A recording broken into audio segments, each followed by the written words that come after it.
سويعات مرت على تساقط حبات المطر لتتشكل هذه الصورة، صورة تحمل معان ومشاعر غير موجودة في مكان آخر.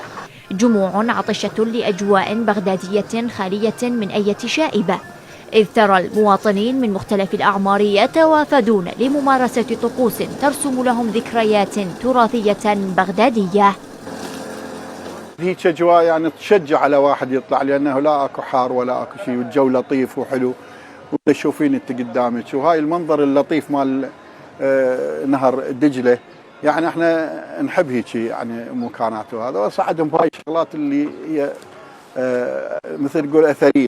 وسط نهر الشعراء والحكايات ترمى شباك من يسعدون ملل أو كلل من أجل الرزق حتى وإن طال وتأخر. وعلى ضفتيه تصطف أداة الوصل بين الرصافة والكرخ بأناسها المتشبثين بهذه المهنة منذ عشرات السنين. 20 سنة صار لي. أنا صايد بزوزة، يعني سمك قطان سمتي أبن عن جد.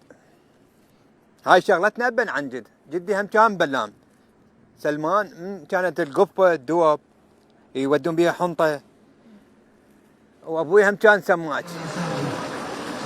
هذه المشاهد تزيح الكدر عن الإنسان وتوفر الطمأنينة لدى الحيوان، ما جعلته يعاود يرفرف بجناحيه جوا ويسبح أرضا مستقرا هادئا. أجواء عراقية بتوقيع بغدادية ليس لديها فرع آخر يعرف هذه الصورة رسما وشاعرية كل من أقام وزار وسكن فيها. فدجلة وما بها وبجوارها وما يصطادون السمك بخيط وصبر كسياحة وهواية ولقمة عيش.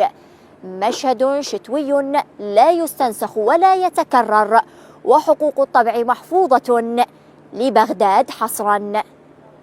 شروق الغانم، بغداد، العراقية الإخبارية.